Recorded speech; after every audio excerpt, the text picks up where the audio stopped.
today we have the honor of Kylie Schneider from Bettis Elementary School is here. She's a 5th grader. She's an office assistant and she leads the Pledge of Allegiance and the Bettis School Pledge every morning.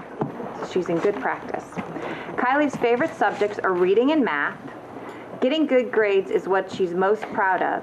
She has been on either honor or merit roll each grading period. Good job. She has attended Bettis since kindergarten. Her dream is to receive a master's degree in college, and she would like to be a paleontologist. Nice. I know. She's going straight for the big stuff there. Kylie really enjoys dancing and is entering her 5th grade year as part of the Dance Beat program. Her principal, David Brown, says Kylie is simply wonderful and she makes Bettis a great place to come to each day. I'm extremely proud to be a principal of one of Akron Public Schools' finest students. That's quite a testimony. All right, come on up, Kylie.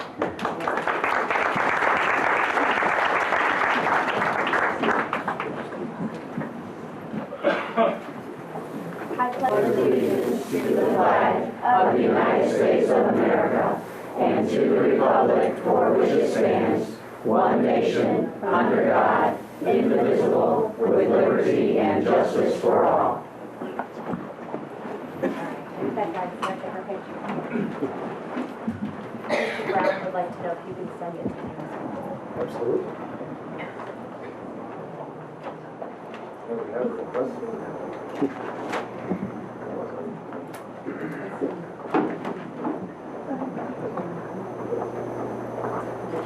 Can you introduce who you brought with you?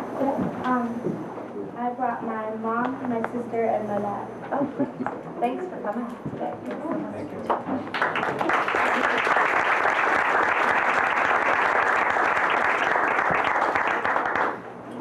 All right. So, today, should we, do you want to go ahead and handle Mr. Weaver first? Is that okay if we do that? We're going to go ahead and skip ahead and do something really special because I did speak to Mr. Weaver before the meeting started, and he has a lovely granddaughter who has to be at dance. So we want to make sure that she can make it to that since she took the time to come here today. We have the great honor today of presenting a Veterans Honorary High School Diploma. And I'm going to read a little bit about Mr. Weaver. Should I have him come up? Sure. Come on up, Mr. Weaver. You can stand beside me. Read it from over here. Make it look official. All right. At this time, I'd like to present a Veterans Honorary High School Diploma to Mr. James Merle Weaver. Veterans Honorary High School Diplomas recognize the life experience of honorably discharged veterans who were unable to complete their high school education because of service in the armed forces during World War II, the Korean War, or the Vietnam War. Mr. Weaver served in the United States Navy during the Vietnam War. His service began in March of 1961, and he received his honorable discharge on December 10, 1965.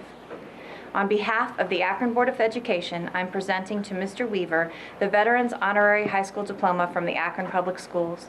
We thank you for your service and dedication to our country.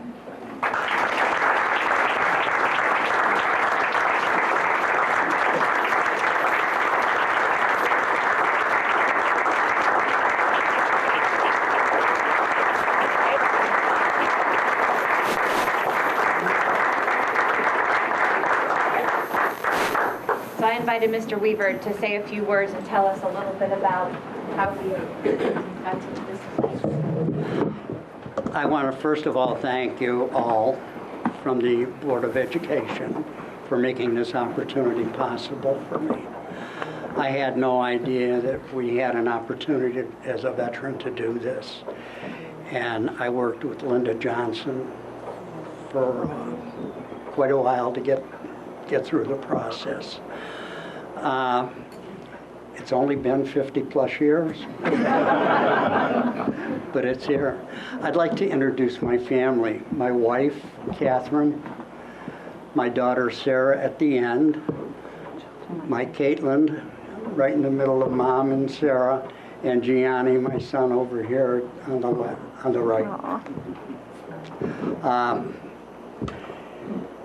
I had no idea I could ever get this. I got my GED in the service, and I took the test for it and everything, and that was about 200 miles out at sea. I was in the Navy. I was called a gator sailor. We ran Mike boats, landing craft boats, carried troops and vehicles onto the beaches. And we actually made in 1962 the movie The Longest Day. Our ship was in that. And it was a real experience. But again, I'm just so thankful for what you've done for me and my family. Thank you for your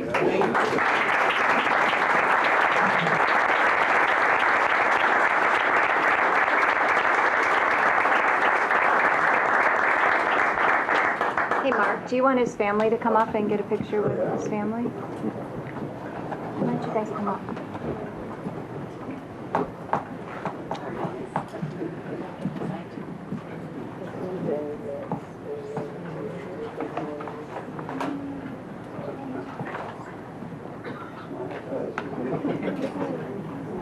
Hold on.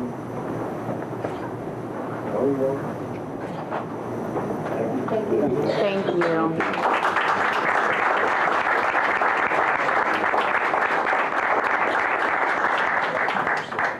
All right. So I wanted to make sure his daughter wasn't late because dance is very important. So if you all would like to, it's perfectly fine. If you're ready, you can go, and that goes for the pledge too, or you're welcome to stick around for a few more minutes. It doesn't really get boring for a little while yet. Okay, so now we're going to skip back, doing President's Prerogative today, and go back to our community and school reflections from our board members. Anybody like to go first? Yes, Reverend Walker. Just want to highlight, to share with the board, I got an opportunity to go to the Ohio School Boards Association board retreat or leadership development on May 2nd and May 3rd. And just to share with you some of the topics, because we had just talked about a few of them, building trust among educational leaders, increasing private funds to support your school district. And we had talked about fundraising, and we had talked about some outside fundraising, so I have that to share with the board. One district, they have a fundraising outside of the board where they have about $500,000, and another school district has about $100,000 in their fundraising arm. And then the board's role in preparing students for success. And we also went to everyone wins with consensus building, not just simply agreeing, but having a consensus. And I think we do an excellent job of consensus building and sharing. And then social causes and free speech. And we talked about looking at cell phones, looking at other items that we may or may not have a right to, and then free speech. Somebody's wearing a particular T-shirt or something on it that says something that people may agree or disagree with. So what is free speech as it relates to public school environment? And do children have rights? Do students have rights? So we talked about that.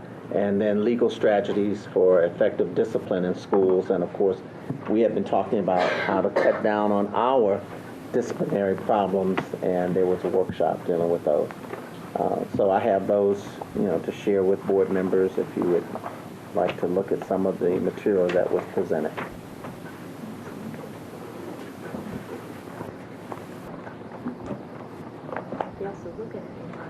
Okay, Tim? A couple things I'd like to mention. I took part in that the last couple of weeks. We had our annual reality check program at Firestone High School on the 29th, and I believe that it's in every building now.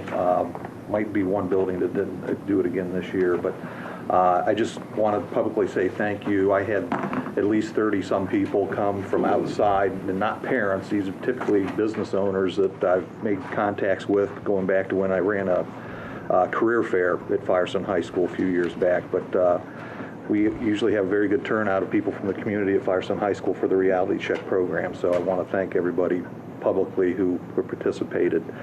Had an opportunity, as well as a couple other board members, to go to Akron Early College High School graduation. And the one thing I came away with from that graduation was something that class did from a peer pressure standpoint. Usually when you talk peer pressure, it's in a negative connotation, but this class, the juniors going into their senior year, there were 70 of them, and they signed a contract with each other to help each other in any way, shape, or form to make sure that all 70 of those incoming seniors graduated as seniors from Akron Early College, and all 70 of those students did that. So, you know, and just in my mind, like I said, positive peer pressure within that group, that cohort of kids, if you will. It was very uplifting to hear it. Very well-spoken senior class president talked about that, so it was a very nice ceremony. Thank you. Oh, we've, along with several of my colleagues, attended the volunteer dinner over at Kenmore, and I just want to say the culinary arts students, their food was amazing. I was going to try and duplicate the sweet potato casserole, but haven't been able to do that. I also had an opportunity to attend the closeout session for the Ujima project to kind of do some reflection on some of the work they've done in the cluster, some of that where they see themselves going in the future. I still think that is a good place for a community to have voice in affecting change in their community. So that was good. I also wanted to mention there's a group called Advocates for STEM Learning. I think you all may have gotten invitations, working on raising scholarship funds for STEM learning.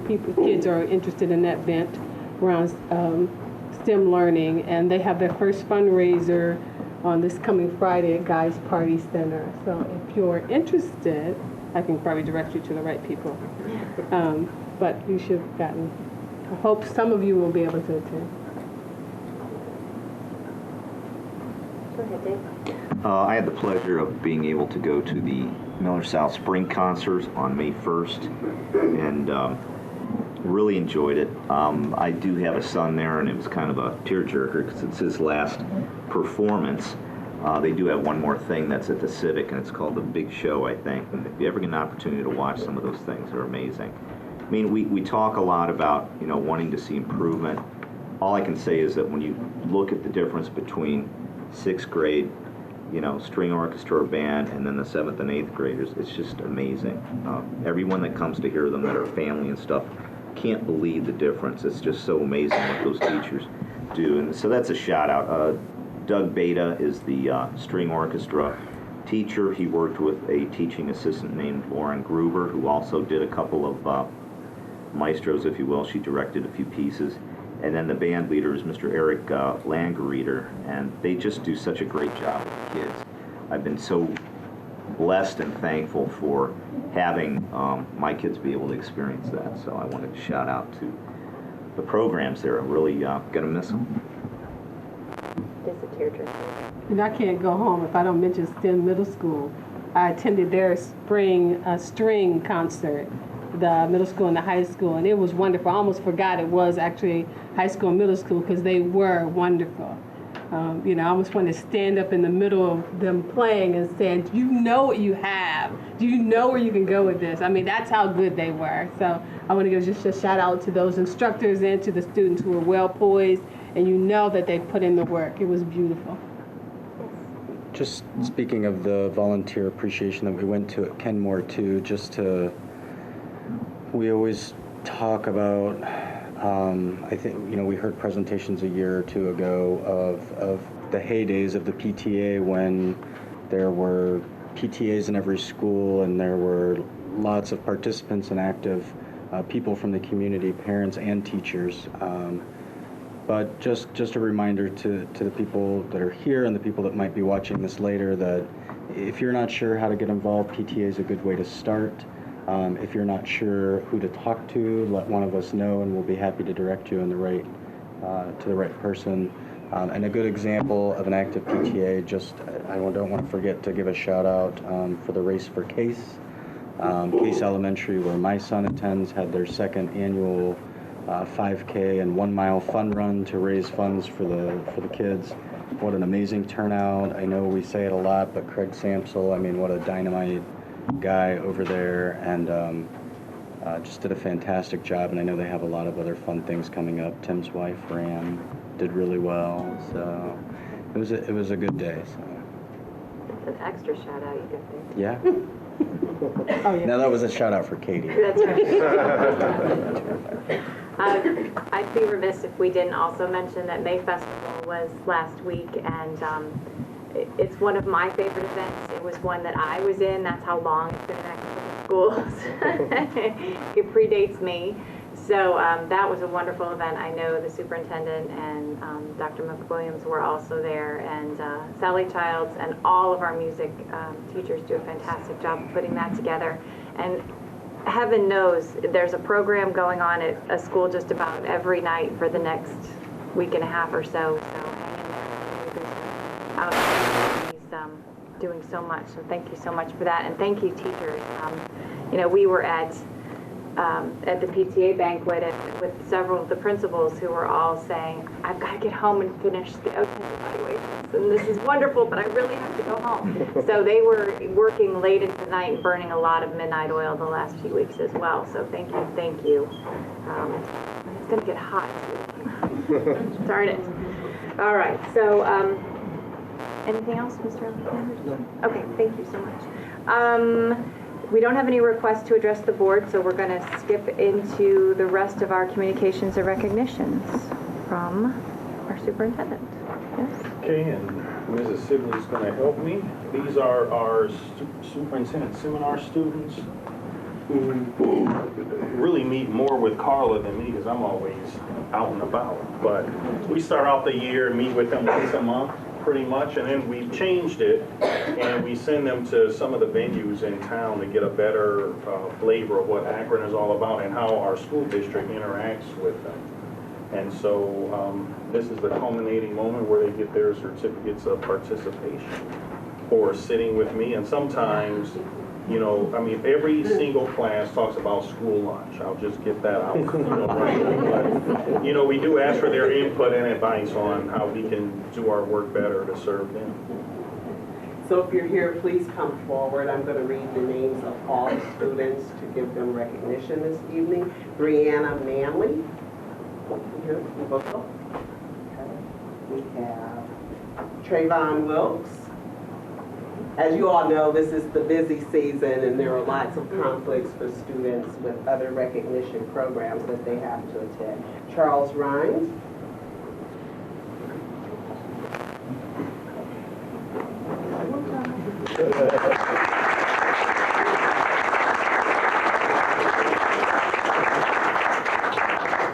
Mariah Rowe.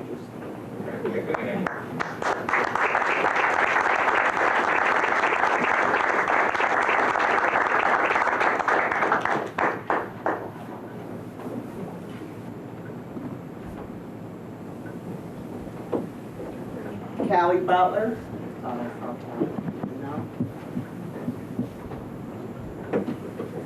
Sandra Marmaduke. Corbin Gerhardt.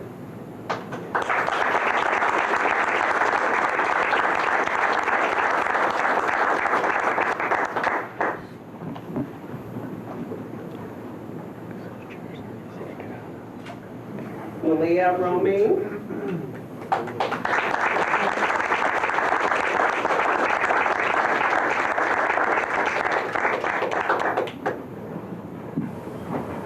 Before we announce the next one, you know, my friend behind me, full ride to Harvard. Yeah. 。 . 。 . 。 . . . . . . . . . . . . . . . . . . . . . . . . . . . . . . . . . . . . . . . . . 。 . 。 . . . . . . . Larry.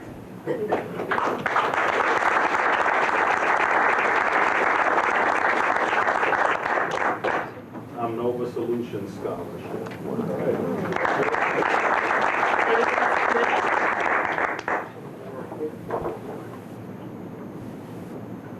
Zach Hevlin.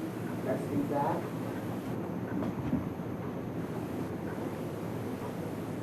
Lanisha Wood. Bethlehem Jebawu.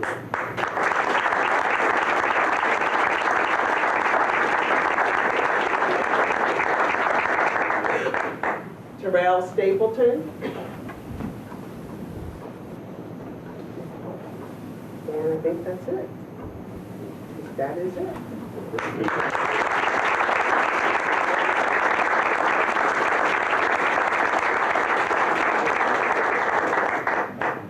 Thank you, guys. We expect great things.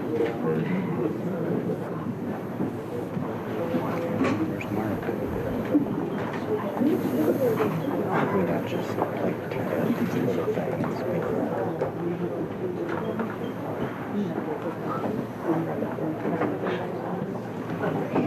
Sometimes these are the most important moments. Ladies and gentlemen, I'm going to extend you the same courtesy that I extended the folks that were being recognized earlier. You do not have to stay. So if you would like to, now is a great opportunity to sneak out. I know you might still have some last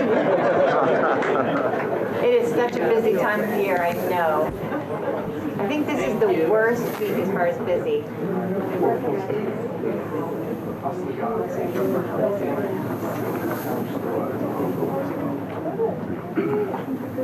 All right, while they're making their way out, our next is we're going to have a Race to the Top update from Ms. Scheib.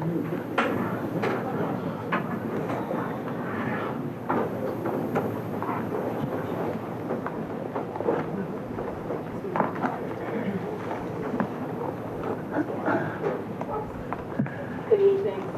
Good evening. I know you have a long meeting tonight planned, so I'm going to keep it real brief and just touch on a few highlights. The district is filing an intent to participate in the 5th year of Race to the Top.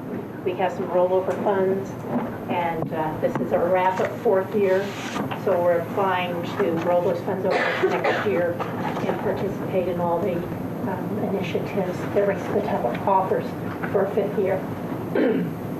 In Assurance Area B, which is Standards and Assessments, we have a co-teaching cohort that is being developed in the district, as we're changing the way we deliver instruction in the district and servicing kids more in the classrooms with less pull-out and all the interventions we're placing in the district. We're finding that a lot of good teaching really happens with those co-teaching models. And that's something that some of our teachers are interested in, and we will be providing professional development. We have this cohort going up and running, and so we're really hopeful that that will spread throughout the district and get some of these really dynamic teams together and give them the time to be able to implement a true co-teaching model. So that's pretty exciting. In Assurance Area D, great teachers and great leaders. This was our initial year with IBOR in reviewing our resident educators, and we had brought on additional consulting teachers that have worked with them. We had a mid-year review in January, and we just finished up in April the end of the year review where we, our consulting teachers presented all of our first-year teachers to IBOR. We went through and reviewed. Some of them had been really struggling at the beginning of the year, and in working with the consulting teachers, they really went a long way and were able to either be released from the PAR program or we gave them an additional semester, the first semester for next year.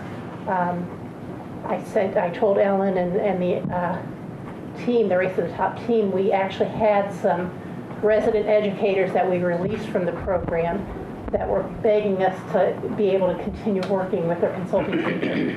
They're finding it very beneficial to have that person come in and work through some of the initial kinks to the teaching profession and to help them where they need some help and or to guide them where to get that help. So we've been real thrilled, and I know Kathy co-chaired IBOR with me, and we just feel like the process, we tweaked some of the, we really followed the Toledo model that has been in place for many, many years, but we tweaked some of the areas that we could customize it to Akron and our needs. And as things come up, we're going to have a wrap-up meeting, and but everybody's really very happy with the way that was implemented this year, and we're looking for success next year with the IBOR process. So what was the percentage of the teachers who needed an additional session? Very, very limited. I think we had maybe less than a handful. Most of them were able to be released from the program. They'll continue with a mentor, just not with a consulting teacher. Consulting teachers will continue to work with the first-year teachers. And as they graduate to their second year in the PAR program, they'll be given a mentor. So a handful of about 5, 6, 7, somewhere like that. And some of them that we did continue in the program, they were late hires. So if they came after a certain date where they would get less than, you know, they were 45 days into the semester, right around that cutoff date, we just had them mentor them that semester, and we considered the following semester their first semester in the part, because if they were too late, they really didn't get the full impact of that semester. And then Insurance Area E turnaround schools. We're continuing our partnership with the University of Virginia, implementing turnaround strategies for the impact net schools. Teachers from Schumacher, Findlay, and North participated in a retreat at the University of Virginia in February. The teacher leaders that participated in that will hopefully be able to return to their schools and be the drivers for the turnaround work in their particular schools, the things that they learned at UVA. The consultants, UVA consultants were on site March 3rd and 4th at the 3 Impact Network schools, and their feedback, they focused on improvement opportunities based on the work started with the teacher-based teams and on the implementation of their 90-day plans. So that work is moving forward. Any questions? Thank you very much. Thank you so much. All right, now Ms. Volk and Ms. Gill are going to give us an update on transportation. Good evening. This is a report that the board asked that Transportation and Business Affairs provide you regarding the possibility of considering lowering the limit of transportation from 2 miles or more for grades K through 8 to 1 mile or more for grades K through 8. First, I'd like to give you some initial information. For the 13-14 school year, at 2 miles or more, currently we are transporting on yellow buses only 2,443 APS students and 2,087 non-public parochial or community charter students for a grand total of 4,530. Therefore, this particular cost, out of a budget of a little over $8 million, this yellow bus transport cost currently costs us $4,191,503, which is approximately 51% of the total budget. The rest, please understand, is for SPED transportation requirements, okay? So there's a difference between regular ed and SPED transportation in the budget. You asked us to consider to look at 1 mile or more. Therefore, those numbers will now change. Should we go to 1 mile or more in grades K through 8, to that 4,530 students, we would add an additional possibility of 2,124 APS students and 2,625 non-public students. Therefore, that group added to our 4,530 students gives you a grand total of possibly transporting a total of 9,279 students. That more than doubles the current amount of students that we would be transporting. by lowering that eligibility to 1 mile or more. To increase the cost, or to determine the cost to do this, we put together the following figures. For 9,279 students, we would have to start to consider the purchase of 75 additional buses at approximately $99,000 apiece. Now that includes the bus, a required radio installation, and obviously security cameras. To do that initial purchase, we would need $7,425,000. That's a one-time cost to make a purchase. This does not include, please understand, the maintenance or planned replacement of those 75 buses.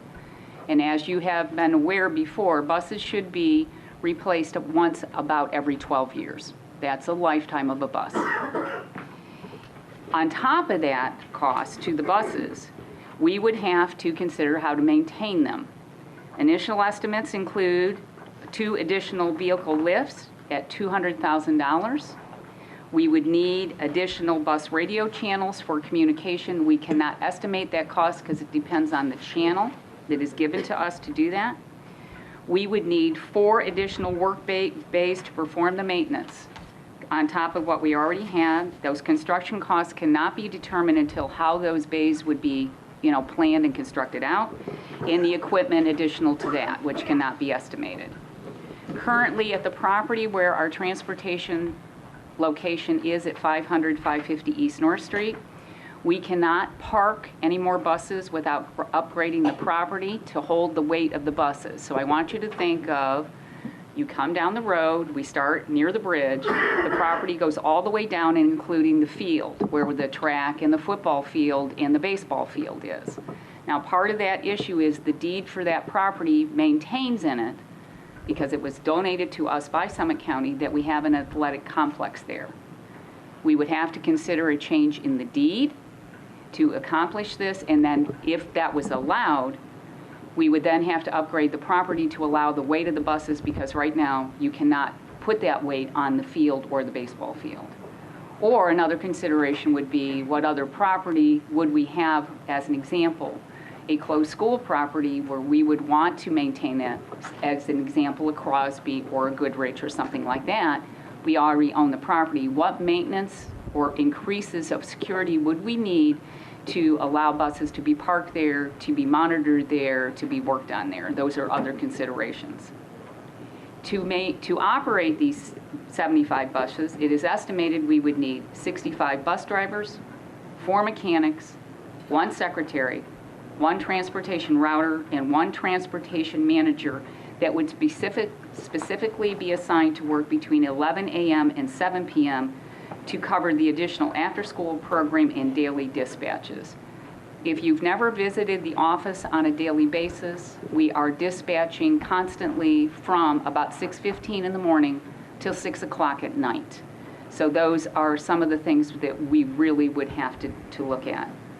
Additionally, to help service the community school students, it is estimated we would need 13 additional buses added to that charter transport contract, an estimated cost of $55,000 a year. So that comes to a total cost of $722,000. On top of $1,580,000 to add the personnel to this. I never said this was going to be cheap. Some of the costs could be reduced if we could determine exactly our start and stop times and take advantage of double and triple routing, which you know that we have been doing for a number of years. We did a selective pilot this year with different schools riding on the same bus. Normally, a bus takes a student, say, from a neighborhood to a school. So I might have only the higher students on a bus, or I might have only, the case students on the bus, whatever it is. This year we piloted Firestone, Park, and Voris Elementary students being on the same bus. We could take advantage, if the bus had room on it, to travel to more than one stop for the same bus, but understand that, again, is then a timing issue as to when schools open and schools release. Conclusion B, from looking at all of this, is the budget to go, estimated to go to 1 mile or more for these students, would initially cost us $9,932,748.48 just to begin the process of putting this into place. I wanted to share with you, based on the last figures that I could find on the ODE website as of 2012. Now you just remember I told you the budget is a little over $8 million. We received $6,782,000 from ODE to help offset the cost of that funding. Therefore, as related to our current budget, if it's approximately the same and there's been no increase, that only covers our current operational cost of this division at 73%. The rest of the cost comes from local funds. So my fear is that as we went down this road, I cannot guarantee you that we would receive any more funding, and based on the current projections of buses needed, there would be no state funding available to purchase or assist with the purchase of the 75 buses. Therefore, those would be strictly on our dime, as I want to put it, okay? So you asked for that information. That's what we were able to put together. This is a long, progressive study. This is our best estimate at this time. These numbers do fluctuate depending on the enrollment of students.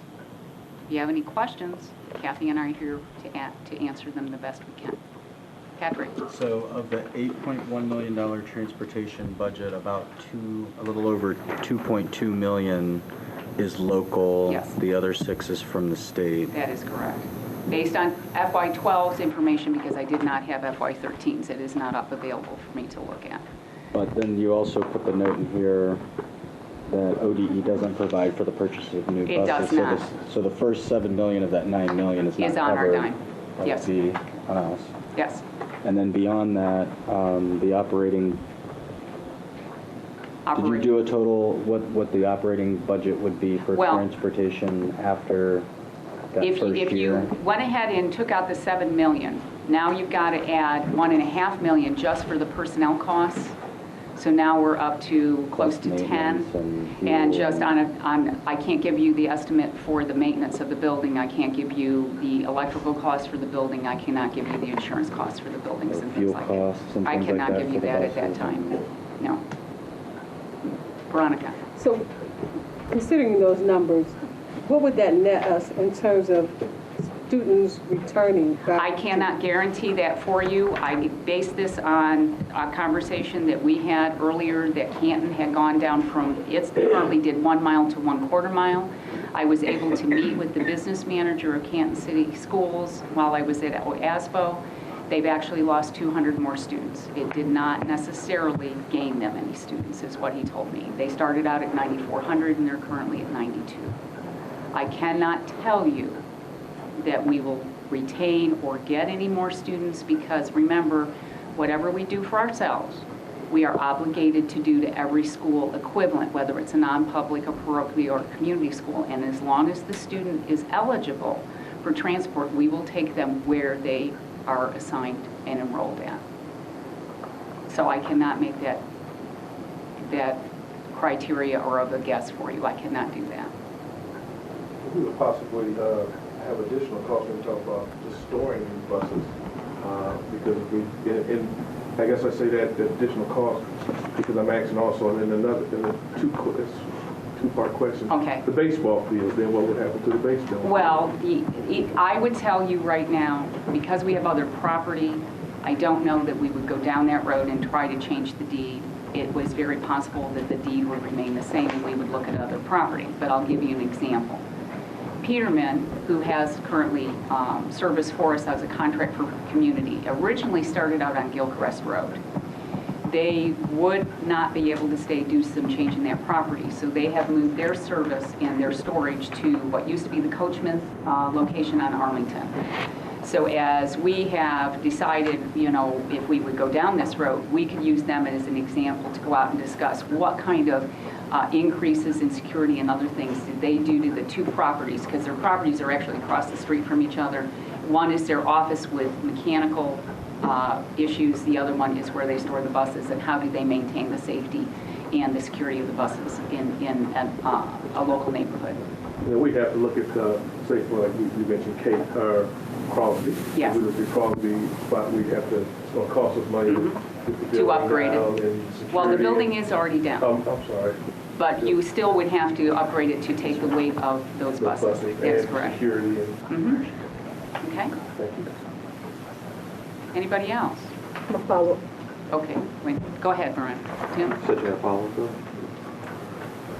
Is Yes, there ma'am. any way to chase down some of that data? I mean, I think part of the discussion we've been having for a long time is people leaving the district for reasons why they leave was around transportation. So is there any method by which you can kind of collect soft data around that? I really can't. I don't know where I would go to. I could look to see if they would come back, if they were given transportation. But Veronica, understand one other thing. I have students that are eligible for transportation that don't get on a bus on a daily basis. I have students maybe on a bus route. I might have 65 students on the bus route, and I have 40 students that only ride the bus because they either decide to take a parent transport to school, they decide to, go with somebody else. I don't know. I can try and get you something. No, I'm not sure I can give you a good estimate. And based on what Canton told me, I'm not sure there's an estimate available. Now, he could not tell me whether he had less students leave. He could not discuss that with me. He just knew that they had not increased, they had still lost. So if we were looking at 500 students leaving, would we have less students leave? I don't know that. The advertisement also for our charter school students are very upfront to tell you on their advertisement that transportation is available free of charge. And that doesn't mean they tell anybody that the student still has to be eligible for transport. So sometimes you'll get a call from a parent who's enrolled at a charter school and said, but I was promised free transport. But they forgot to tell you that your address does not qualify for transportation. And I'll give you a good example. If you remember, we used to have a charter school located at the St. Bernard's Church, and Hope University is what it was called. And it moved over to Arlington Street. So by just making that change from being near the university campus to going to Arlington Street, that changed that 2-mile radius. So the students that were used to being transported up and down Arlington over to university no longer qualified. And when they moved them, they didn't tell them that. So when we got their new rosters and qualified those students as eligible for transport, Kathy and I had many conversations with parents, and they said, but we are entitled. And I said, no, you're not eligible. And we had wonderful conversations about, you have a wonderful brand new Robinson CLC that is here, and this is how you could walk safely there. And some of those students came back. So it's the conversation that you have with the individual parent. But I don't know how I could estimate a number for you based on these numbers. Tim? I'm just curious if we have, and I'm sure we can find this information, what Canton's trajectory was on losing students year to year. I can certainly do that. See if it slowed it down. I will. Did Canton purchase their buses to do this, or did they lease? They actually already had the buses already in the fleet and just decided to go ahead, and I think they probably populated them more with students that might, still been in the schools, they just took them. But understand, you get no reimbursement from the Ohio Department of Ed once you go less than 1 mile. So they're doing this as gratis, I guess, to just help the students get to school on a transport. Did we take a look at, instead of buying buses, I mean, I would hate to commit to brand new, trying to trial balloon on this, commit to all the buses, then turn around, it's a flop, and all of a sudden we have buses. Did we look at possibly the cost if we were to lease or subcontract? There are, okay, you're talking two different scenarios. Certainly. First of all, there are options available to lease. And that is currently at a very low interest rate, and they're usually leased to own. They're not leased to return like you and I would do a car, okay? The second, say the question again, Tim, it went right out of my... To subcontract. To subcontract, all right. Subcontracting is then, we'd have to look at the Ohio Revised Code because it depends on where the employees are. We are a civil service city, so the employees are ours, especially due to a case that came out of Springfield Local in which they did do that, and they tried to subcontract it all out and were told they had to retain the employees and they had to bring them back. So could we subcontract only the buses? That is something that we could certainly look at, but it still is a cost. And understand, I'm already telling you, just to operate a charter bus runs about $55,000 a year. And currently, that $55,000 a year, the only thing it gets us that is different is the driver, because we are doing the cost of the bus, the maintenance of the bus, and we're paying for the fuel of the bus. The only thing that is different when we have a contracted service is the actual driver that drives the bus. So in those cases, those are not Akron Public School No, they are employees not. driving those? They are not. So there's a difference between special ed transportation and regular ed? Special ed transport is two different things. We have some students that are on yellow bus because they are orthopedically needing a yellow bus. Most of the transport in the rest of that is van transported based on IEPs, and those are independent van contracted van drivers. They account for the rest of that transport, depending on the IEP for the student. But then just to clarify, then the additional charter bus services, in essence, that's how we're transporting community school or charter school students today? We have some community schools that are transported by us because they're on what we call Tier 3. They're willing to be dropped off at 9 and picked up at 4. Those that insist that they want to be within the time that we're transporting our own students are the ones turned over to the contracted service. Okay, and those? We currently have 24 of those buses. And those are our employees driving those buses? No, those are not. completely Okay. everything. It is the driver and the bus and That's the fuel. the 55, That's, okay. okay. Thank you. Mr. Lombardi. Thanks, Deborah. Something led us to want to explore this, and I'm assuming we got some kind of feedback that started us down Yes. this path. And I know we can't get promises from Akron school families to come back, but what can you quantify what the drive was to even do this study? Did we The have- drive was, there was a request to look at to see if you did lower it, what could we keep some kids and help some kids get more safely to school? Because some parents truly do feel that even walking up to 1.99 miles is a safety issue. And the state minimum is a 2.0 or more that is required to be done. Anything below that is up to the district. So it was a little bit of combination of both. Could we look and go there? And yes, we could do 1 mile, or yes, we could do 1.5. So we went to the 1 mile because I think that's the lowest that we felt we could go to do that. And what would it cost if we wanted to go down and do that? And please understand, I didn't even put the insurance cost in here of what it would be to add the insurance cost to the fleet to keep these and license them and do everything else. But this was initial. Now, because you are a new member to the board, I do want to remind, and Reverend Walker will remember this, Kathy and I were asked in 2005-06 to look at doing high school transportation. What would happen if we opened it up to 2 miles or more, but K through 12? With the understanding that whatever we did for our high school students, we would have to do for every high school that's in the area. So you're talking St. Vincent St. Mary's, Walsh, Hopen, etc. At that time, the expense would have been between $4 and $5 million to do that. Less buses, but it was still a price that at that time the board did not have funding to put towards that project, so it did not go forward. Patrick, you're staring at me. Good. Well, first, thanks for putting it all together. I don't want to belabor a conversation that's probably still much bigger than just a few minutes tonight. I mean, it would be interesting to see, to the best of our knowledge, what the annual operating cost for this would be. I know that's a little hard to pin down, but I mean, even if it were based on today's costs, if we were to add, these buses today and the employees, and I'm assuming the 13 buses times the 55,000, I mean, that's a hard cost that goes on top of the 8.1 million, plus, like you said, the insurance and the licensing and the thing like that, all of the rest of the things like that. And then I'd be interested to see, but this is just me, and I don't want to don't, this is not a formal request, because I don't want you to shoot bullets at me in my eyes right now. But I'm thinking with the share of the budget, when I'm looking at it, and even when I added an extra, I threw another $1 million into my calculator here, and I'm looking at our share, and it went from 2.2 to like a 2.9.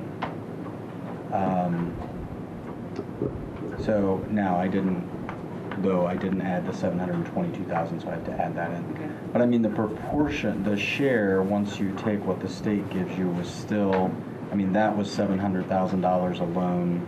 So I'd be interested to see what that share would look like after we knew what an estimate of the annual operating Well, cost and that's a would be. little hard to do because the state budget determines what amount they're going to reimburse us at. And I will be honest with you, although 73% is approximately what it is now, when I started working with transportation, we were in the high 60s. So I won't tell you that they will ever do, and that's when they actually did provide you some money to buy buses. And I think what I would be looking for overall, or what I'm looking at, the way I'm looking at it, is in terms of, I'm not saying that we should, or that we can, or that I want to encourage, like this is something we have to do, or need to do, or should do. But I would love to be able to say to someone, if they ask or if they make a comment, that we have all of this, and it's just not, because I'm a parent too that thinks about my kid walking from where I live now to Case Elementary, and I just can't imagine doing it. I'll drive them. I'm not gonna leave the district, but I'm gonna drive them every day, and so it is a factor. And I don't want them walking across the tracks, and I don't want them walking across, It's just one of those things. The traffic behind Firestone at the Y thing there is just kind of crazy sometimes. And those are some of the concerns. Now, understand that some of the routes that we currently do, we do for safety reasons only. We do not do them because the children are 2 miles or more. And I'll give you an example. When the decision of the board was to close Barrett, those students were assigned to Firestone Park in Boris. Kathy and my first reaction was, well, how do you walk to Boris when there's no sidewalks? So there are several of those areas where we do it. Robinson has an area that we have done it, which is the Robinson area north of East Market Street. Again, it's not 2 miles or more, it's a safety concern. There's a bus from Mason that is a safety concern. You look at some of those areas and we try to work with it. If we had some more flexibility into the start and release times to make them more compatible, and I'll give you an example. Right now, we're dropping off our middle school kids prior to 7:30 so that we can be back on the road to get the elementary kids that qualify for busing to their elementary school by, say, 5 minutes to 8 o'clock, so they can eat because they start classes at 8:30.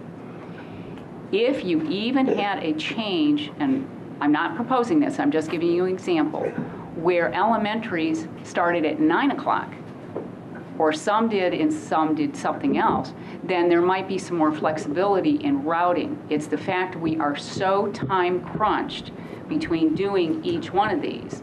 Now, as an example, when we created the third tier, and that was one of those, what happens if I don't have money to do this? And somebody said, think outside of the box, and that's where the third tier came from.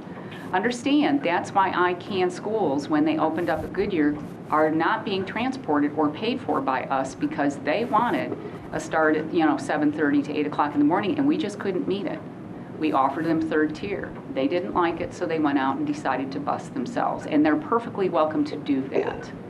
So each case is individual as to what you look at to do that. So there are safety concerns that we do look at in order to make those needs, but I can't address every one of them because I just don't have the physical assets to do so.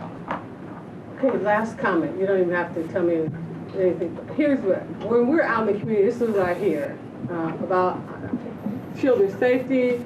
I hear about I left the school because you don't have transportation. I hear about if you had transportation, I'd come back. So I guess my question is, I don't know why we don't have even soft data about those numbers. If we don't have it, I'm wondering how do we get that so So we could, I mean, those are big numbers that you're talking about. The Well, costs are I can big. work with Carla Sibley. She might have some information on Okay. things that she might have gathered. We have actually surveyed parents who made the choice to leave our system. We have some data that I can share with you from 2012. It is difficult to get feedback on exit surveys because the timing is sometimes off. And the numbers that we have from 2012, there is an indication that transportation may have been part of the picture. I don't know that it is the full picture, but I'd be happy to share that data with you. Yeah, I mean, even how we chase the data down. I mean, my daughter's been at Akron Public Schools forever, but I still get charter school for stuff send me all the time. Now I got free transportation for you. They're still communicating with me. I don't know how we can't communicate to try and get some of this data or to get information. That's I guess, because I'm actually making a decision based on just numbers. My whole concern is how does it benefit our students and how does it benefit the growth of our district? And I haven't heard that yet. And that's what I want to hear in addition to the numbers. That's all I'm asking for. Thank you. Just curious, Carla, the survey you're talking about, was that the one the Transportation Committee on the Mrs. Advisory Council did? Okay. That was part of the emphasis, part of The impetus for yeah, the impetus to ask for this information, if you will, because there was anecdotal evidence that was safety, and part of the safety, not just bullying in the schools, but kids doing from school. And as a follow-up, Tim, I will let you know that committee is reconvening again on Friday of this week because we now have this information to share with them as well. So we were meeting at 2:30 here at the admin building for Metro and several members of the committee. Okay? I guess the only other thing that I would add is that when we consider safety, we're considering road safety most of the time for that. But what I hear in the community, and I think what Mrs. Sims is talking about also, is safety that doesn't necessarily involve what the travel would be. But my child has to walk past 6 houses, not to disparage our lovely city, but they have to walk past 6 sex offenders' houses, or they have to walk past, a house that is a known drug We house. are well aware of some of those phone calls because Kathy and myself get those. Sometimes we actually get them for bus stop issues and look at them very carefully and have altered bus stops to when we can confirm that information. So we try to be as active as we can when those are brought up as well. And I absolutely know you do, but I know that that's also, when I hear safety, I know we're talking, traffic and roads and things too, but those are considerations that parents keep in mind. And those are the hard, real things that we have to deal with. But I appreciate all your time in this. Thank you so much. Thank you. Thank you. All right. We are looking for approval for our meeting minutes for the regular meeting for April 28th, 2014. Second. Moved and properly seconded. Any questions or comments about those? Hearing none, roll call, Mr. Pearson. Mr. Alexander? Yes. Mr. Bravo? Yes. Mr. Lombardi? Yes. Mrs. Mansfield? Yes. Mr. Miller? Yes. Mrs. Sims? Yes. Reverend Walker? Yes. All right, superintendent's recommendations. Madam President, I have before me for your consideration 34 personnel recommendations. These recommendations are in proper form, and I move their approval. So moved. Second. Moved and properly seconded. Any questions on these? We have lots of very patient people waiting in the back. All right, roll call, Mr. Pearson. Mr. Alexander? Yes. Mr. Bravo? Yes, abstain from item 29. Mr. Lombardi? Yes. Mrs. Mansfield? Yes. Mr. Miller? Yes, abstain from 31. Mrs. Sims? Yes, abstain from 32. Reverend Walker? Yes, abstaining from 33 and 34. At this time, Madam President, we have a couple of people I think we'd like to introduce. I would suggest that we start with the one that brought the most people.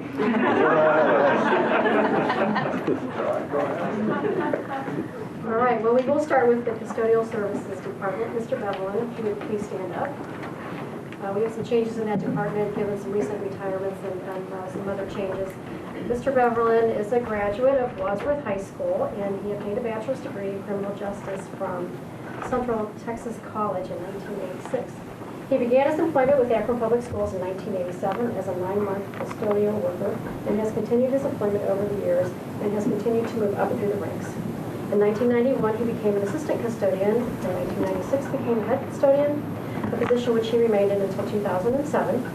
In November of 2007, Mr. Beverlin was appointed as the supervisor of custodial services, and he has remained in this position until the present time. And he's being recommended tonight for the coordinator of custodial services. Congratulations. Thank you.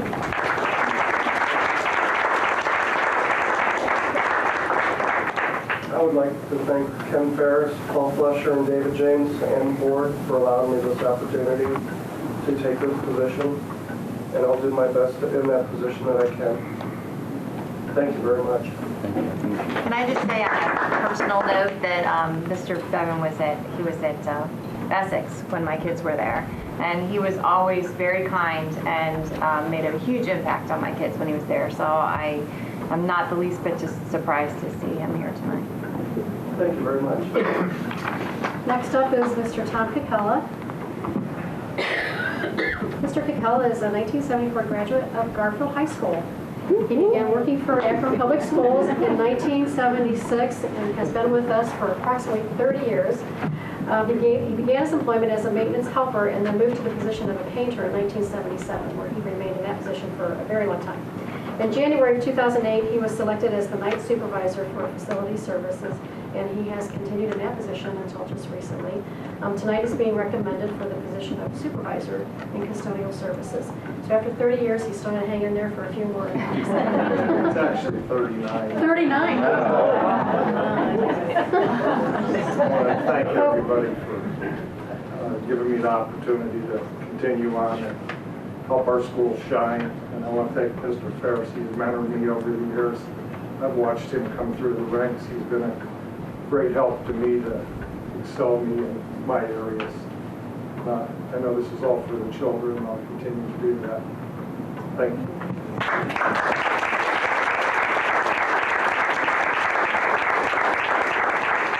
Next up, we have Ruth Hotchkiss. Stand, please. Ruth is a graduate of Mogadore High School, obtained a bachelor's degree from the University of Akron in 1998 and her master's degree from the University of Akron in 2007. And she received her principal's license in December of 2009. She did her student teaching at both the primary and secondary levels at King Elementary School and began her teaching career with the Akron schools as a first grade teacher at Robinson in August of '99. She continued to teach elementary grades at Robinson for 8 years, and then in 2007 was selected as a school improvement coach for the district. In 2008, she was chosen to be the elementary math specialist. She has served several school buildings in this capacity, including Lincoln, Barrett, Sam Salem, and Krause. The recent retirement of Steve Miller, who held the position for many years, and Ms. Hotchkiss is being recommended tonight for the learning specialist math position. Congratulations.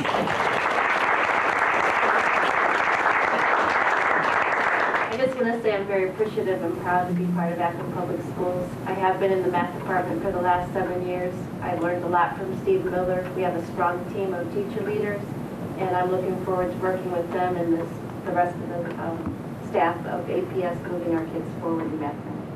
Thanks. Thank you. Kristen Booth. Kristen is a graduate of high school.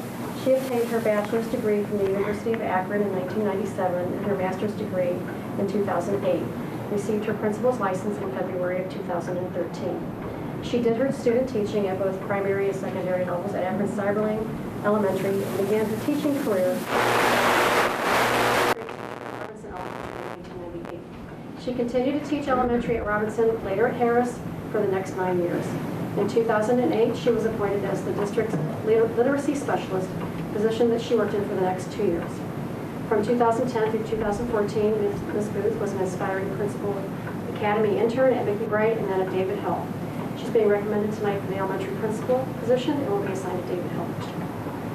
Congratulations.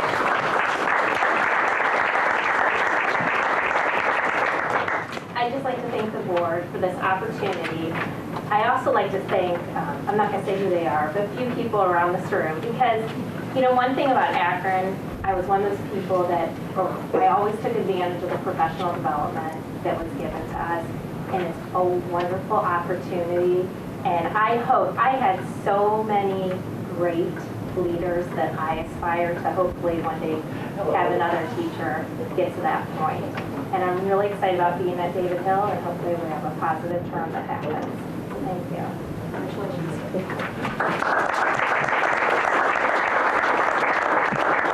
Next up is Jennifer Moff. Jennifer is a graduate of Waterloo High School in Atwater. She obtained her bachelor's degree from Akron U in 1996 and her master's in 2003. Received her principal's license in August of 2004. She did her student teaching at Leggett Elementary School and began her teaching career with Akron Schools as a 5th grade teacher at Cyberlink Elementary. She continued to teach elementary grades at Cyberlink up through 2004. And then in 2004, she was appointed as a middle school assistant principal at Kent, where she remained for 2 years, and then 1 year at Jennings, and then became the assistant principal at Ennis for 3 years. In 2010, she was appointed as the principal at Ennis Middle School. She's done a fabulous job at the middle school, but her real love is at the elementary level. So she's being named as an elementary school principal, and she'll be at Firestone Park next year.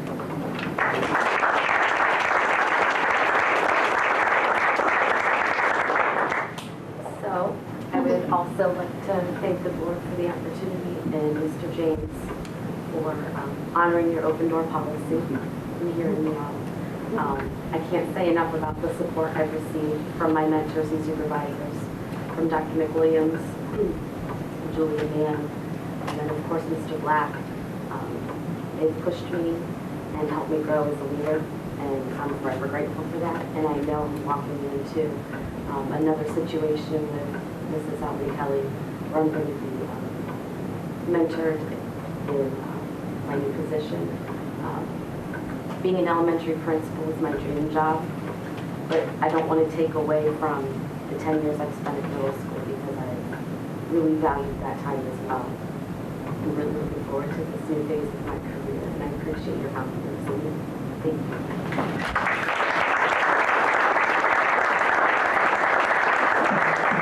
Hey, I'm Catherine Rodacher.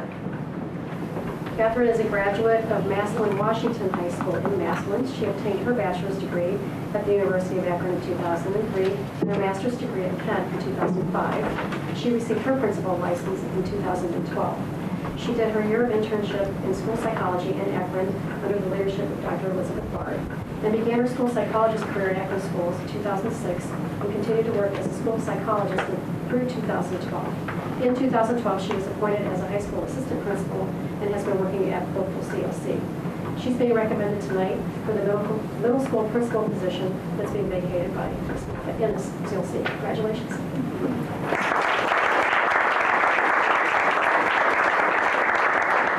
Like Kristen said about the professional development, the only reason I'm here in out-of-school cycling is because of the Aspiring Principals Academy that you all put together. So I really appreciate that because it's opened up many doors for me. Ennis was one of the very first schools I serviced here, and so when Mr. Black had approached, he said something about going home, and I automatically knew what he was talking about, even though I had serviced a lot of schools. And so I will miss Oakdale because I enjoyed every minute that I had there. An amazing teaching staff and amazing kids, but I'm very excited for this opportunity, so thank you very much.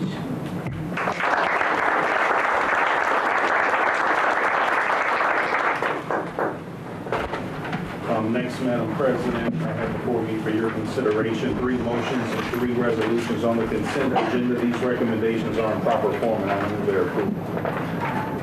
So moved. Second. Doubly seconded. Any questions or comments? Roll call, Mr. Pearson. Mr. Alexander? Yes. Mr. Bravo? Yes. Mr. Lombardi? Yes. Mrs. Mansfield? Yes. Mr. Miller? Yes. Mrs. Sims? Yes. Mr. Walker? Yes. And next, Madam President, I have before me for your consideration 16 business affairs recommendations. These recommendations are in proper form, and I move their approval. So moved. Second. Properly seconded. Any questions about these? All right, roll call, Mr. Pearson. Mr. Alexander? Yes. Mr. Bravo? Yes. Mr. Lombardi? Yes. Mrs. Mansfield? Yes. Mr. Miller? Yes. Mrs. Sims? Yes. Kevin Walker? Yes.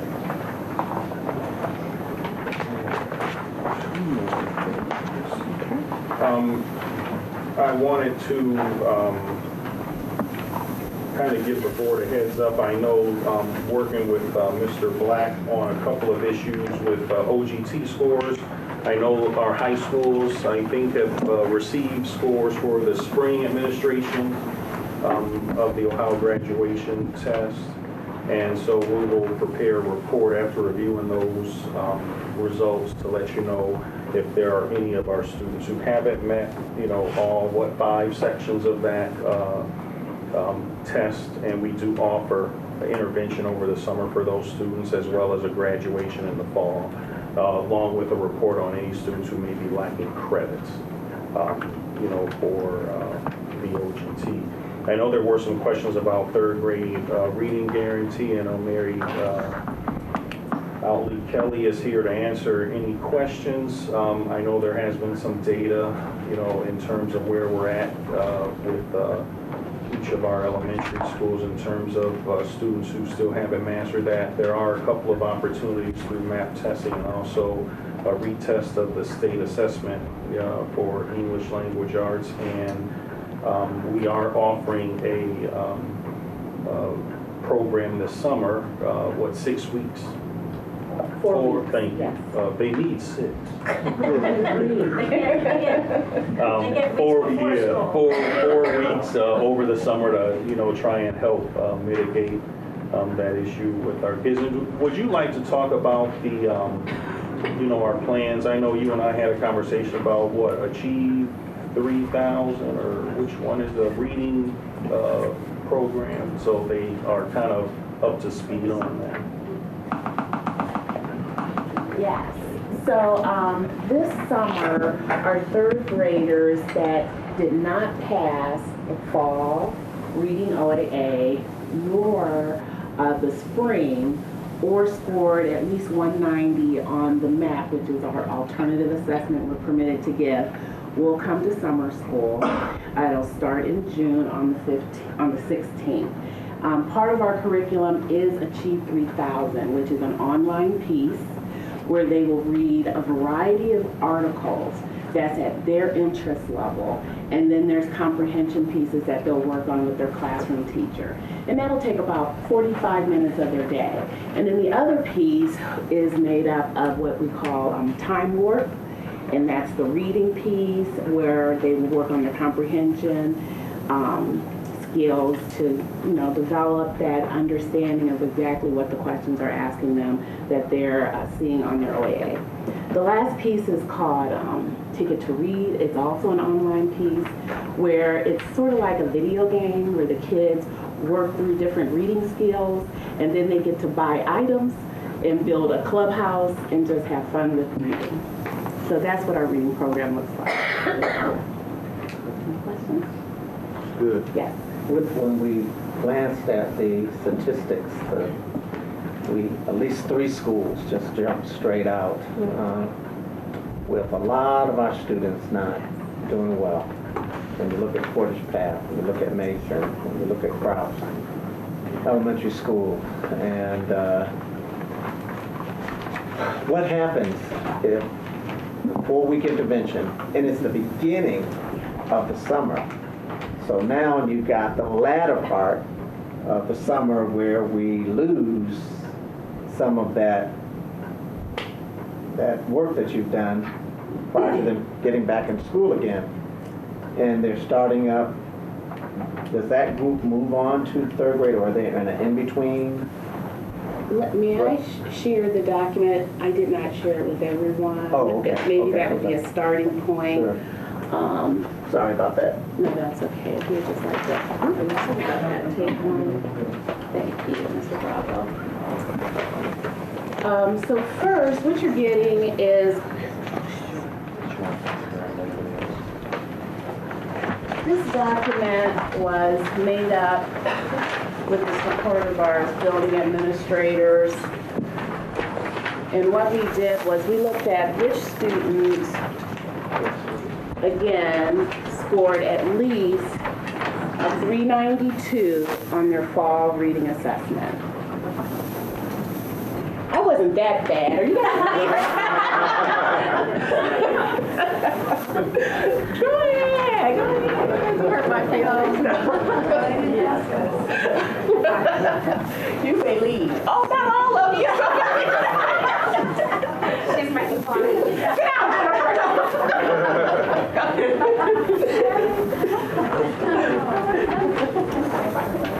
Okay, but seriously, so what we did was we looked at which students did not achieve the 392 on the fall OAA. The next layer was when we found out from ODE that we could use math as our alternative assessment to the OAA.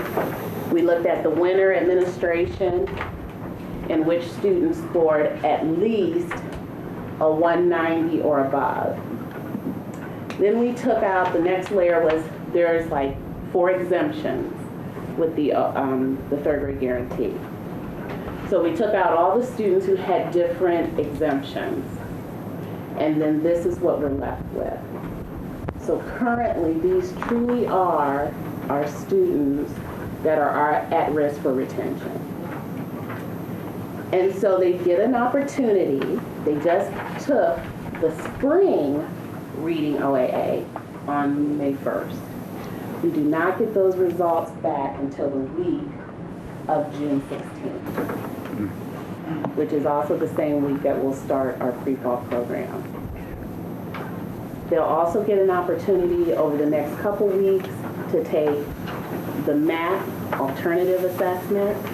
And again, if they score at least 190 or above, they can come off this list.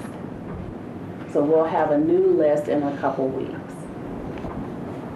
All of these students that's on this list have already been invited to the third grade reading academy.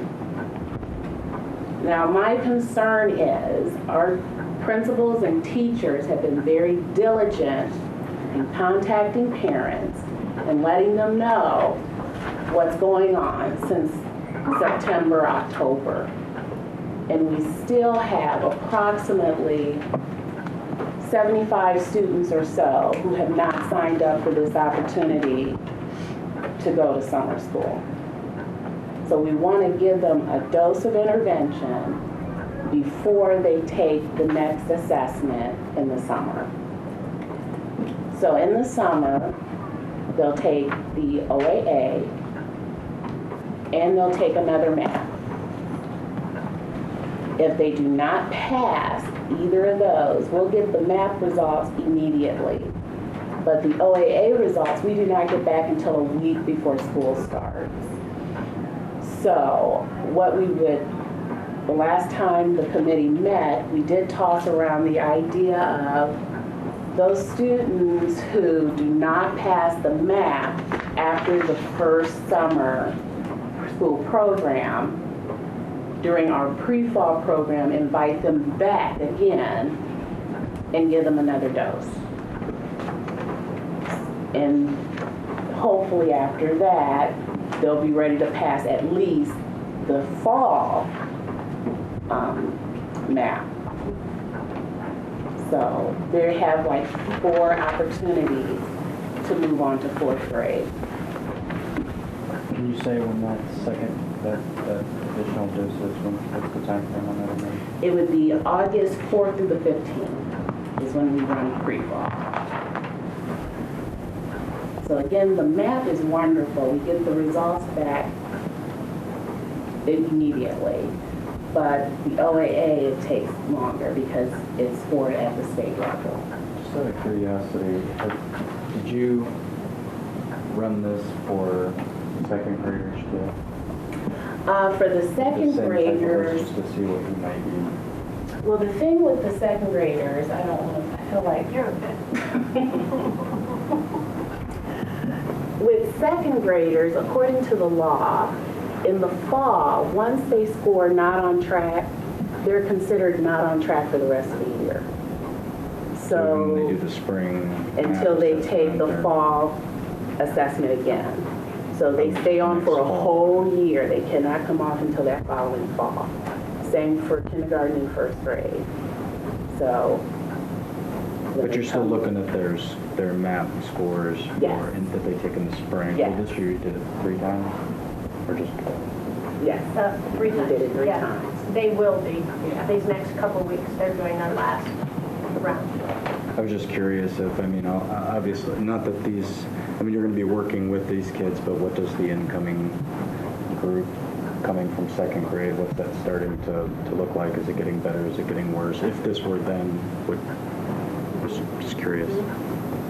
And we can certainly share with you the growth that the students have based on their math data. If you would like to hear from me, I will be happy. Always love to hear. Yeah, I mean, you always do a fabulous job of getting back with us, but I have to say, at first glance at the numbers, I'm kind of like completely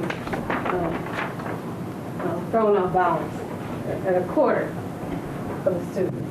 Yeah. And then some of the schools, just the numbers are make you cringe a little bit. My biggest concern would be just the timing in which notification comes. How do we ensure that we're not teaching for the test in such a way that they're still living in the fourth grade? It's almost it's a backwards question that he's asking, like the second grade is going to third grade. So that we're just teaching them well enough to pass. Right. And so how do we make sure? Well, the other layer is when they go on to fourth grade, because 190, okay, means you're at the beginning of third grade. So we know if they hit a 190, that's not a true celebration for us. We want them to be on grade level. That's the criteria that was set, that the state has allowed to say, okay, they could be a year behind but still move them up. So there will be interventions that follows our students. I mean, honestly, that's part of how we're doing business as APS. We assess our students. We discuss their growth in the teachers' PLCs. We talk about what strategies we're going to use with the different levels of our kids. We talk about it at the universal level, at the targeted level, or the intensive level.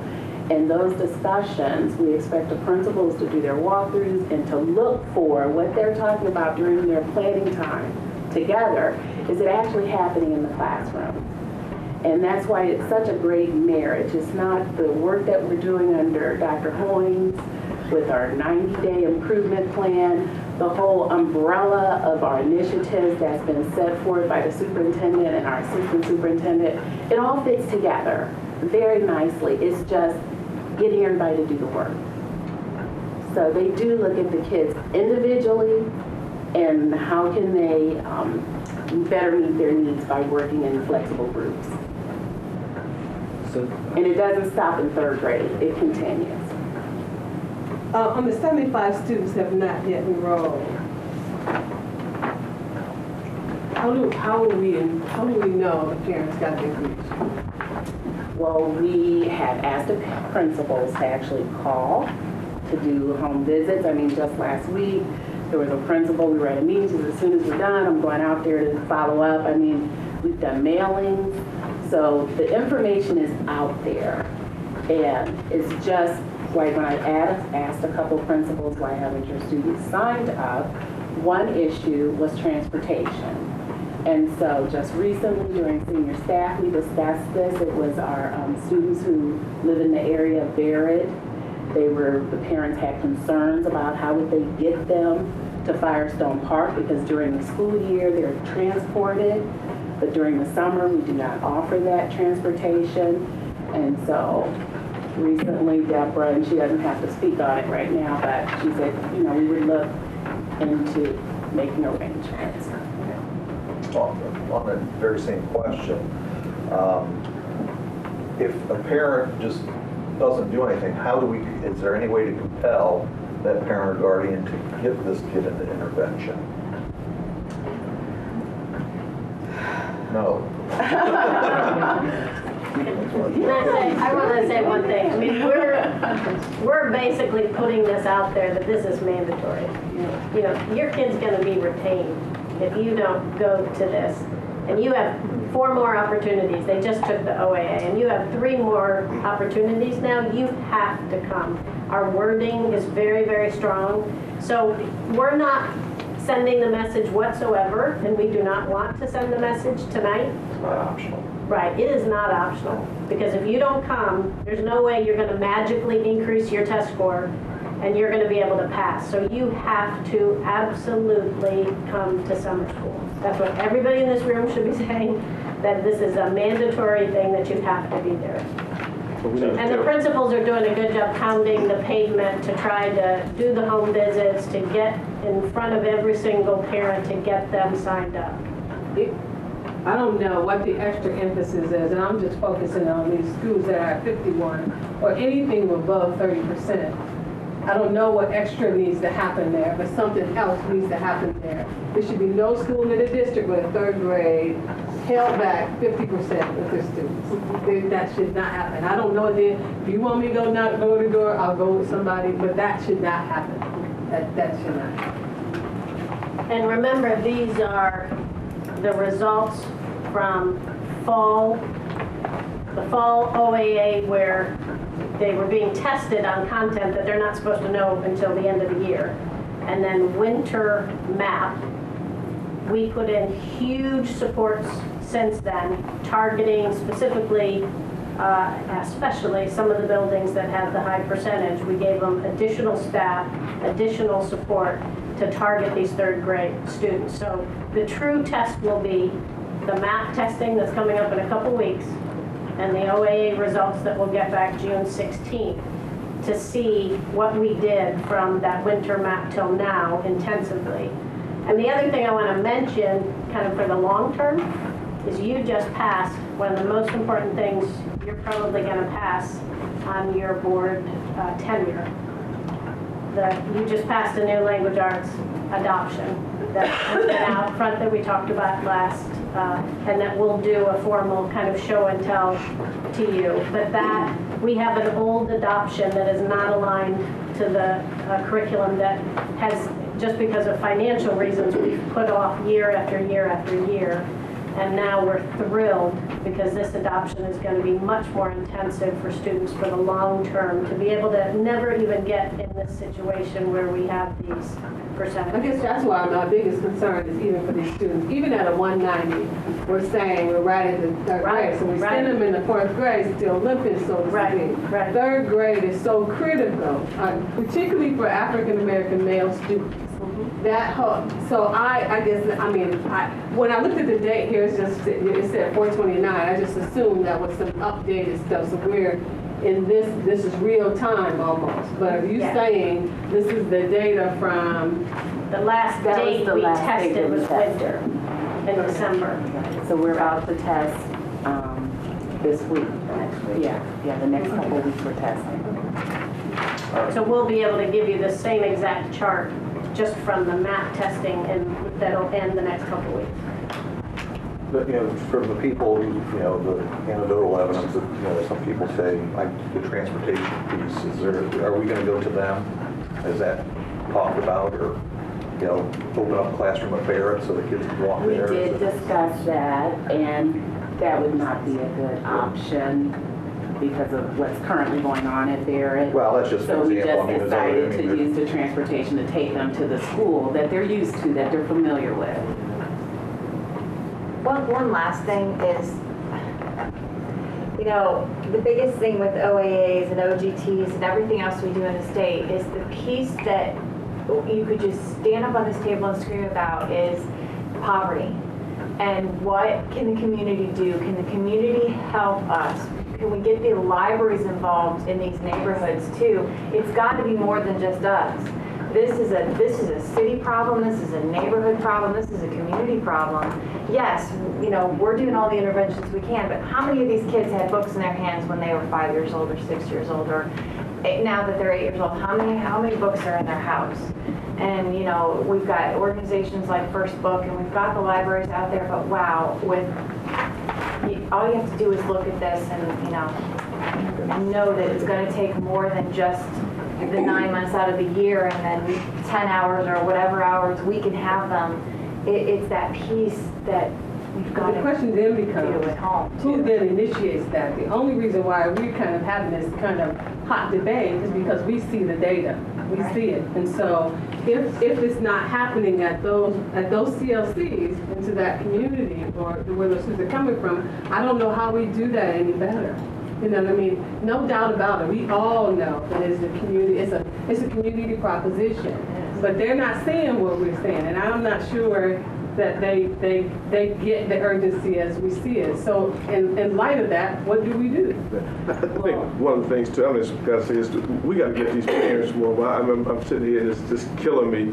But as a parent, there's no way in the world that I would let my kid sit at home or be anywhere without me trying to sacrifice maybe something that I'm doing to get, maybe if I got to go to work, maybe can I go to work a little later. But parents, I'm just pleading to the parents at this point, please get involved with your kids' education, because that's where it starts. And if we don't get them started there, it's going to be more difficult for us as a board, it's going to be more difficult as teachers and everyone else. But we got to get, I mean, these 75 kids, I'm thinking of 75 kids, those 75 parents should know.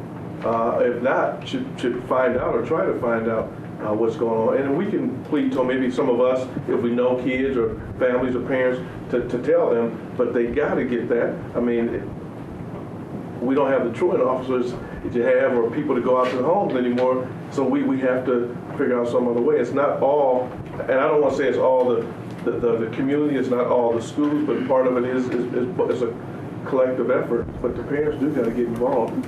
I was going to ask the same follow-up, so I just want to echo what Lisa said, because when I asked you about the time frame, I was thinking the beginning of summer and then the pre-fall, and you guys are doing, I think, a really good job of providing a number of opportunities for these kids to get remediation and to test again. But even that gap in the middle, I had the exact same thought. This isn't just an Akron Public Schools problem, this is a community problem. What I was thinking was, what kind of partnerships do we have in place over the summer? Are there other schools that are doing this? Are there other literacy programs around the city that we can jump in and support, and maybe it's not our staff, maybe there is some additional resources we put into that, but is there anybody else doing something that we can piggyback off of? We can talk about this in two layers, both. I could ask Carla to speak to as well. One is our Akron Read partners, and the other is the City of Akron with some workers. I'm going to do a presentation about the third grade guarantee on Friday to them. And Carla, did you want to speak to it? So at the same time that Mary has been working with her third grade guarantee teaching and C&I curriculum and instruction team, I have been meeting with our public library staff, all the directors, branch librarians, and youth service providers, and they are being trained in third grade guarantee. They have seen the data. They understand the sense of urgency. We've identified 8 branch locations that are in the communities where we know we have the greatest need, and we're going to mobilize our Akron Reads tutors to be dispatched into those branch libraries to serve those students. We also have a partnership that we're working on with the City of Akron Parks and Recreation Department, because what we don't want is for those students to attend those programs and not come to the third grade reading academy and be served. So Mary and I are going to that particular meeting of the Park and Recreation staff, and they will be trained and they will see the data and they will understand how to tap into available tutors.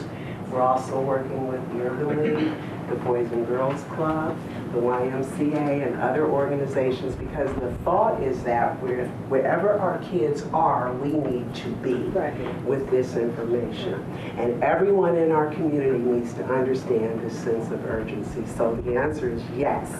We are establishing those partnerships. We have been working since January to put some things in place. I suppose FERPA or concerns that That was pretty good.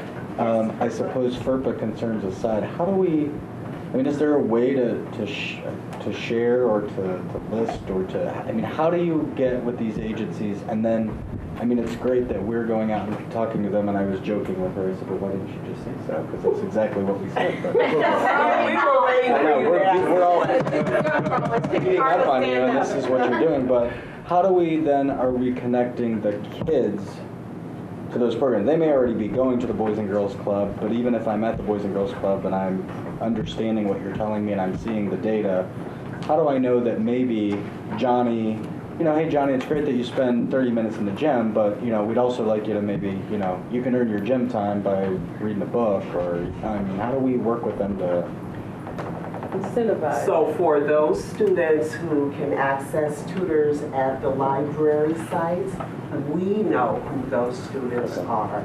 We set tutors up with specific times and days that they're available to tutor, and we invite, as the school district, those students to access that service. We know those tutors are there. Here are the days and times that they're available. Please access this service. Our first priority, though, is third grade guarantee. So in addition to the library partnerships, the community and youth service organizations, we're also having the same kinds of conversations with our mental health partners who have case management supports and can put extra legs on the ground to knock on doors and share this information with our peers. So our first priority is the third grade guarantee reading academy. The second priority is how many of our community partners can we mobilize to serve the students in communities where we know they need it the most. And how can we do that? Volunteer tutors, training, staff in 100 book challenge. Haven't even said that yet, but I would like to get some literacy folks out to train staff members. We want to be sure we are where our kids are. And if we're not where they are, then that's a missed opportunity. So, yes. So will there be anything that we can share, like even in our churches, about this, not only the urgency, but some of these locations, some of this information, because it is the kind of information that we're talking about. Absolutely. We should have had you stand up earlier, Carla. Right. Thank you, Mary, for all that information too, and for how hard you all are working. I know that, you know, we look at this and we get really upset and concerned, but you're looking at it and you've been looking at it and you've been working with it, and this is not something that is new to obviously any of you. So thank you so much for all that, really. There is no president's report today. That was definitely exhausted by that. Mr. Pearson. Yeah, a couple of board meetings ago, I went over the state funding, the board meeting. Today we're going to go over local funding, changes that we are seeing, and the interaction between both local and state funding. On the top sheet you have there, make sure Ken gets one too.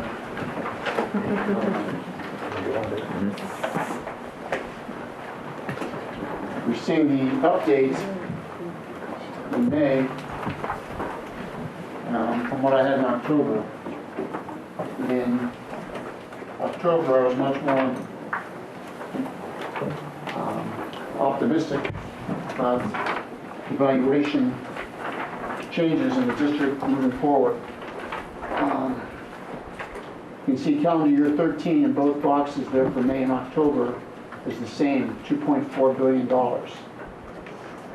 In October, I projected that there'd be a slight decrease down to 2.408 from 2.417. What happened is it dropped quite a bit more. It went down to 2.363. Most of that loss, you can see, was in the commercial property. I've requested some information from the county that I still haven't received yet. Should be getting it shortly.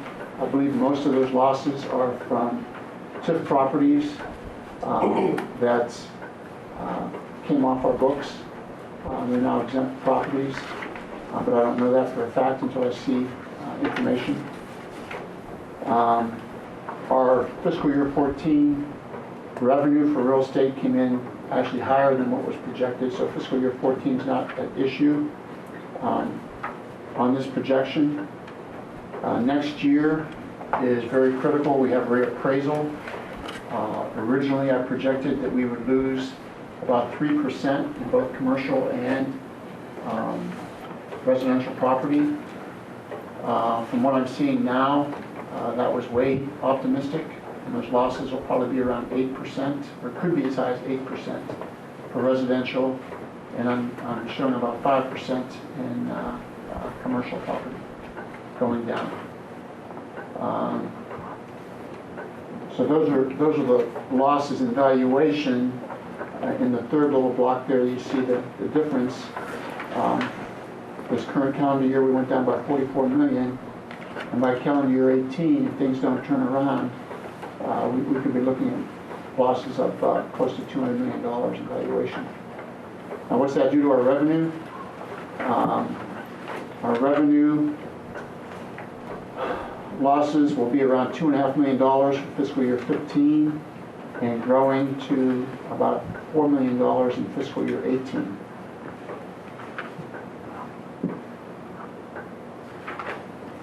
Each year it grows slightly higher. Well, 16 and 17 are about the same.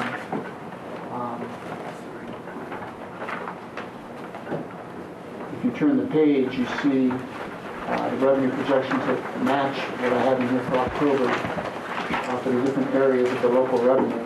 The real estate 1.01, tangible 1.02, and the rollback in the exemption. Now, because of the way the state funding formula works, we don't have a total loss when valuation drops like that because our state revenue will increase. If you go to the last page,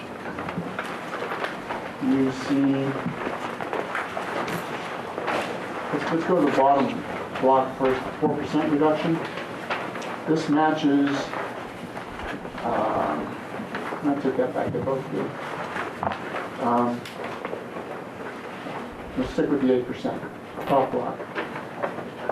The losses there for local taxes match exactly what I have in the bottom local tax revenue difference. Losses of about $14 million over the next 4 years compared to what I had in October. The good news is the numbers right below it are the state funding formula. And with the exception of the first year where I'm showing a $700,000 loss, each year the amount that we're going to receive grows. And by all total, our forecast at an 8% reduction in valuation is $36 million higher than I had projected in October. Now, if you add the losses in local taxes to the gain in state funding, it's a $26 million gain over those 4 years. And that sounds like a lot of money, but it's a 1.88% over the life of the forecast, which is still a nice gain. I'm happy with that, but it's not like we're filthy rich now. And what you're not seeing in here is increases in tuition that we're going to see due to higher losses to community schools and vouchers than we had projected early in October also. Now, if you go to the box below that, it's set up exactly the same way, but it's showing a 4% loss in valuation instead of the 8%. And now, instead of losing $14 million in local tax dollars, we're only going to lose $6. So if our valuation starts to turn around, that gap will get closed. We'll still have a loss over the life of the forecast, but it won't be as great. We will also lose money on the state because now we're wealthier than what we projected earlier, Now, instead of $36.5 million in state revenue, there's about $31 million there in state revenue. Over there on the far right, you see the difference of $30,977,000. So at losing 4% in valuation compared to 8%, the difference is only about $3 million, actually $2.5 million between state changes and local changes. So instead of a revenue increase of $22.6 million with an 8% reduction, we're looking at a $25 million increase of 4%. And that's about 2.08% higher, 0.2% change over 4 years. So it's not a significant difference to the forecast. Now what, and throw these numbers all off, is enrollments. And that would be on the state side, if we lose more enrollment than what we've got projected currently.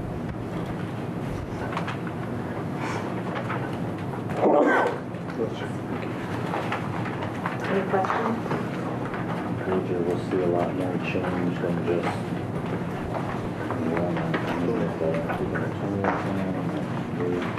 Oh yeah, thank you for saying that, Patrick. There's no guarantee that the state funding model is going to stay the same for the next 4 years.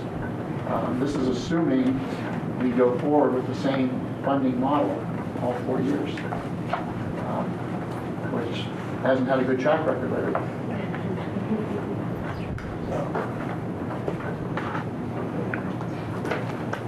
Any other comments or questions? Yeah, but as far as the state funding model, has the current administration used this throughout?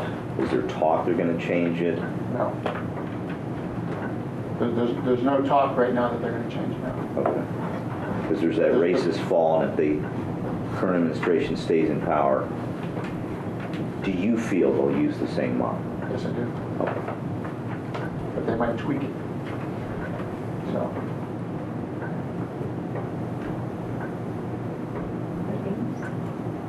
Thank you, Jeff. All right, One last thing. Hopefully at the next board meeting, we'll have the entire 5-year forecast, and we'll pass it then. If we get behind and we're not able to do that, we'll have to ask for a special meeting prior to the end of May, because we have to have it done by the end of May, but I'm hopeful that we'll have it at the next meeting. Speaking of that, that's okay. Speaking of that, do you remember that we have a Tuesday meeting that time? Wednesday? That one, but I mean, that, the next regular scheduled meeting is the day after Memorial Day. So that'll be the 27th, and if we don't have it, we may need to meet in those days just following that meeting. So just keep that in mind. We'll not watch as we get closer. Committee reports. You want to share tonight? It is a really long list. What a blessing. I'll give it a go here. And, All right. And to abbreviate it, a lot of donations were made to Project Rise. This is one of the longer lists we've had, but anyways, we had 18 tickets from Weather Vane Theater to Project Rise, 67 boxes of used books from Kids for Kids Volunteers, which Revere Schools to Project Rise, crafts and materials from lowest rate to Project Rise for Love and Learn Doll Project, 6 dolls and quilts to Project Rise, once again from Love and Learn, for the Love and Learn Project from Inez Smith. More dolls and kits and homemade clothes from Michelle Walters to Project Rise for the same thing. We have church space volunteers, kitchen staff from Trinity United Church to Project Rise for the spring celebration. Easter baskets and lunch for 150 people from First Congregational Church of Hudson to Project Rise for the spring celebration. 700 plastic-filled eggs from Bethany United Church of Christ to Project Rise for the spring celebration. Dessert and drinks from North Hill Community House to Project Rise for the spring celebration. And I missed the spring celebration, darn it. Rolls Butter Brownies from First Grace United Church to Project Rise for the spring celebration. We had 50 Diva bags for women, 10 gift bags for men, ham, scalloped potatoes from Western Reserve Hospital to Project Rise for the spring celebration. 26 all-natural body products from Olivia Jerkis to Project Rise to be distributed at the spring celebration. 95 new books from First Book to Project Rise for the spring celebration. $400 from Access Incorporated to Project Rise for the Street Card Project. $1,000 from Sterling Jewelers to support Project Rise. $4,500 from Trinity Lutheran Church to Project Rise. If you want, I'll do all the ones that aren't Project Rise. It's your turn. $350 from the Brookman family to Community Relations to support Akron Reads program. That's in memory of Joanne Brookman, the past tutor for the Akron Reads program. $1,000 from Russell Seibert to Garfield High School for the Junior ROT Leadership Academy. And we had 100 Gears Combat Robot NRL package from the Akron Tool and Die to Garfield High School for the pre-engineering class for the NRL competitions. Miscellaneous lab equipment from Bishop International to Firestone High School for chemistry classes. That's all. It was quite an impressive list this Yes. time. Thank you for reading. Interesting to read. All right. Now, any unfinished business that you have? Do you have any new business that's coming up now? Yes, one item last year, it was this board meeting, I asked for blanket authorization to recognize by resolution various employees who may be retiring or leaving or doing something different. I'd like to have that blanket authorization so we can prepare resolutions for delivery to these employees pretty much as senior staff chooses, so we don't have to meet, multiple times to get resolutions signed, and we'll inform the board of who those folks are and the time of their resolution presentation. So moved. Second. Moved to properly second. Have any questions about that? All right, it's a great thing to do. So roll call, Mr. Pearson. Mr. Alexander? Yes. Mr. Bauer? Yes. Mr. Lombardi? Yes. Mrs. Mansfield? Yes. Mr. Miller? Yes. Mrs. Sims? Yes. Reverend Walker? Yes. All right. Now, pursuant to Ohio Revised Code 121.22G1, I ask that we have a motion to adjourn into executive session for the purpose of considering the dismissal of an employee or official of the school district. So moved. Second. Moved and properly seconded. Roll call, Mr. Pearson.